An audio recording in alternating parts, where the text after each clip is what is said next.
Hello everyone. In this video, I will show you how to find where to buy an e-zpass. First, open the official e-zpass website for the state where you want to purchase it.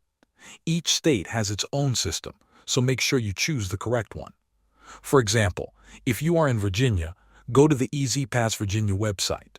Once you are on the home page, look for a section that helps you find locations. This may be called something like Locations or Find e-zpass Retailers. On the Virginia website, you will see a button that says Find e-zpass Locations. Click on that button. After clicking, you will be taken to a page that shows a list or map of places where you can buy an e-zpass. These locations may include customer service centers, retail partner stores, and sometimes DMV offices. Scroll through the page or use the map to find the location closest to you. Each listing usually includes the address, hours of operation, and sometimes directions. This helps you plan your visit. When you go to one of these locations, you can purchase an e-zpass transponder in person. In many cases, you can also set up your account right there or do it later online.